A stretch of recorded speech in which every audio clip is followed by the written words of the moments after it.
손흥민 연패 중 만난 맨시티의 여전한 여유와 친화력, 압도적인 경기력을 만든 탁월한 성격. 손흥민, 토트넘, 위 결정력은 가히 세계 최고 수준이다. 통계도 증명한다.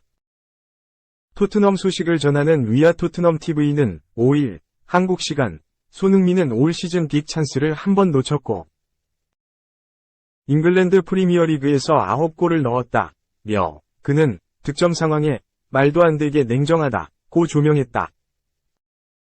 매체는 2023에서 24시즌 EPL 빅찬스 미스 순위 자료도 덧붙였다. EPL 득점 랭킹에 있는 선수들이 빅찬스 미스 순위에 대거 포함됐고 공교롭게도 괴물 공격수 엘링 홀란, 맨체스터 시티, 이 부문 1위다. 홀란은 올 시즌 리그 14경기에 나서 14골을 몰아치며 득점 선두를 질주 중이다. 경기당 1골, 홀란보다 좋은 페이스를 자랑하는 공격수는 없다. 다만 홀란은 지금껏 15차례 빅찬스를 놓쳤다. 그만큼 경기 중 많은 기회를 얻고 놓치는 것도 많다는 뜻이다. 그도 그럴 것이 맨시티에는 그를 도와줄 월드클래스 동료들이 즐비하다. 물론 홀란이 유려한 움직임, 상대 수비수와 몸싸움 등을 통해 기회를 만드는 것도 높이 평가받는다. 득점 2위인 모하메드 살라, 리버풀 10골, 또 빅찬스 미스 6개로 7위에 올랐다. 손흥민보다 1골 적게 넣은 득점 4위 올리 와킨스, 에스턴 빌라와 제로드 보엔, 웨스트햄 유나이티드, 또 각각 2부문 2위, 8위에 이름을 올렸다. 손흥민은 비교적 다른 선수보다 적은 기회 속 득점 행진을 이어가고 있다는 뜻이다. 세계 정상급 결정력을 지녔다는 것을 알 수 있는 대목이기도 하다.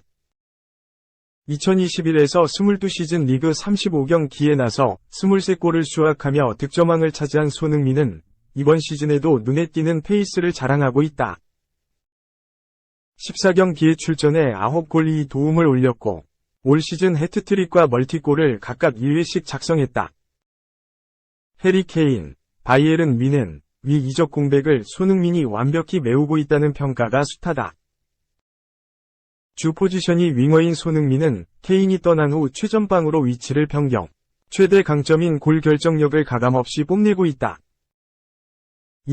2월까지 못 뛸 듯, 써니 환상 파트너 부상 장기화 우려.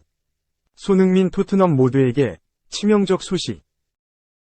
토트넘의 악재가 전해졌다. 손흥민의 파트너, 제임스 매디슨의 부상 복귀가 더 늦어질 수 있다는 소식이다. 6일, 한국 시각, 영국 디어슬레틱은 발목 부상으로 쓰러진 매디슨이 2월까지 경기에 나서지 못할 수 있다고 전했다. 매디슨은 최근 아마존 프라임과 인터뷰를 진행했다. 그는 부상 상태에 대한 질문에 잘 치료하고 있다.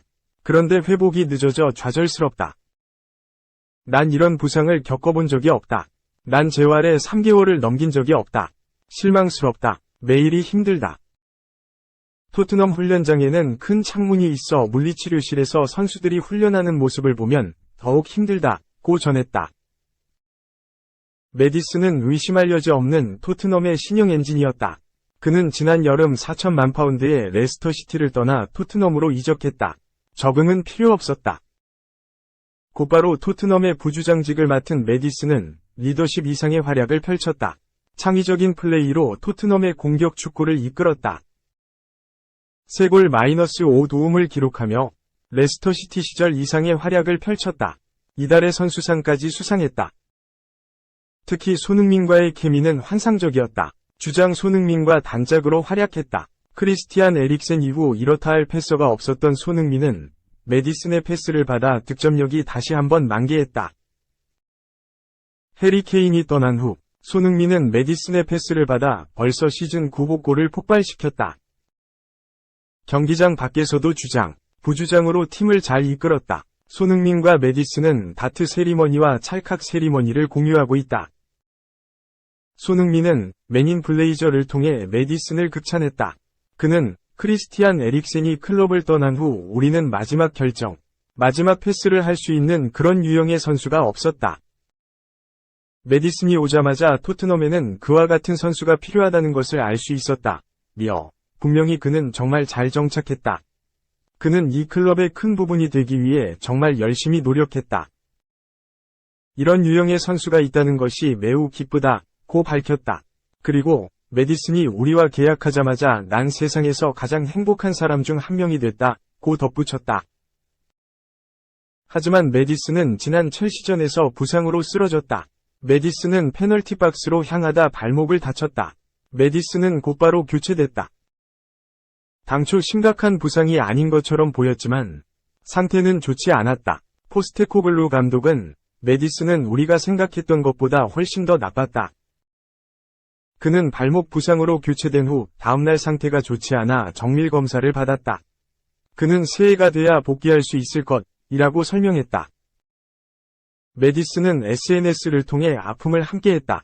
그는 그라운드에 쓰러진 자신의 사진과 함께 축구는 롤러코스터라며 정상으로 돌리기 위해선 일정 기간 그라운드를 떠나 있어야 한다. 토트넘 팬 여러분, 새해에 만나요. 난 확실히 더 강해지고 강해져서 돌아올 것이다. 약속드린다고 밝혔다. 공교롭게도 첼시는 메디슨이 나간 첼시전부터 지난 맨시티전까지 4경기 연속 무승의 수렁에 빠졌다. 앞서 10경기에서 8승 2무를 거두며 선두까지 달렸던 토트넘이다. 메디슨의 공백이 얼마나 큰지 보여주는 수치다. 메디슨이 2월까지 합류하지 못할 경우 토트넘의 고민은 더욱 커질 것으로 보인다.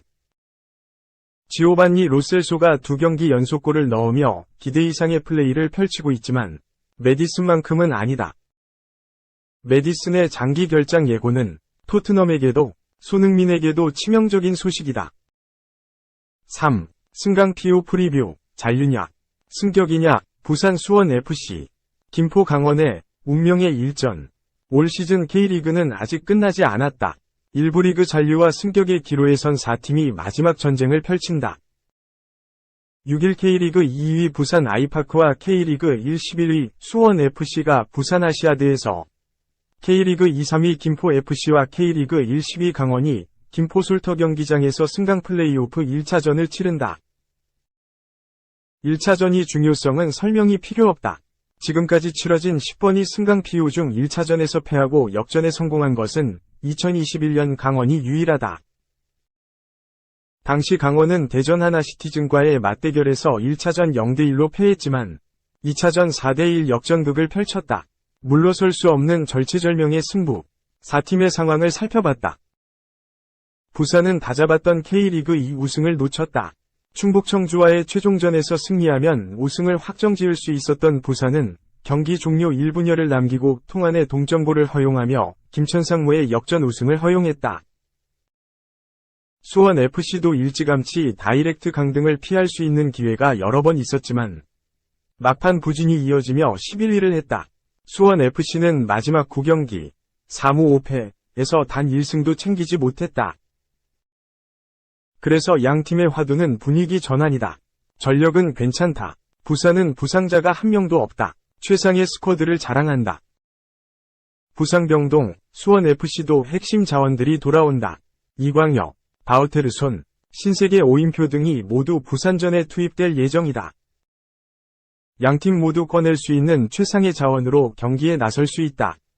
누가 먼저 가라앉은 분위기를 바꿀 수 있느냐가 포인트다. 부산은 최종전 후 선수들 간 회식을 통해 분위기를 바꿨다.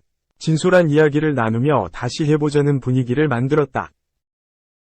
수원FC는 제주 유나이티드와의 최종전서 끌려가다 이영재의 동점골로 무승부를 만들었다. 짠에서 결과를 만들어냈다는 점에서 팀이 다시 응집하는 모습이다. 부산과 수원FC는 인연이 있다.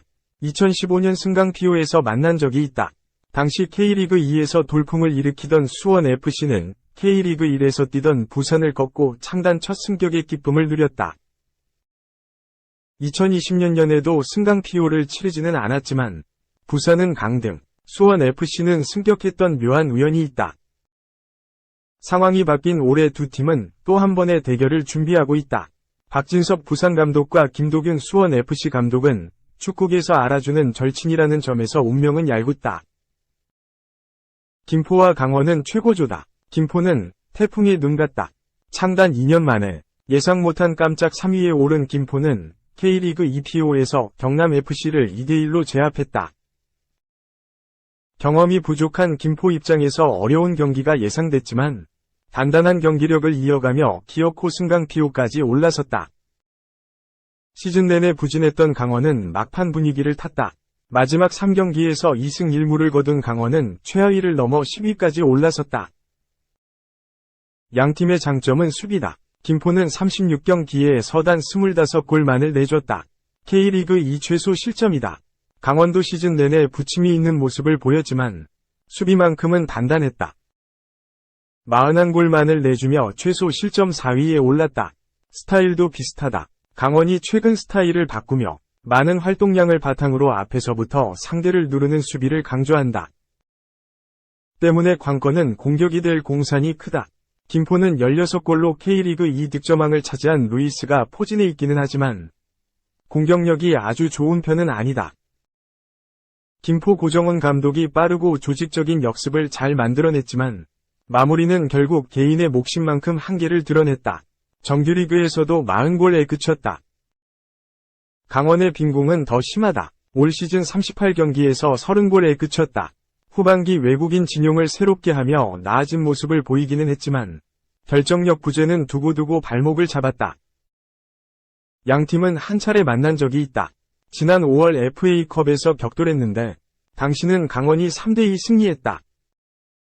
경험에서 강원이 앞서는 게 사실이지만 잃을 것이 없는 김포에 많이 뛰는 축구가 충분히 변수를 만들 수 있다는 점에서 예측 불가다.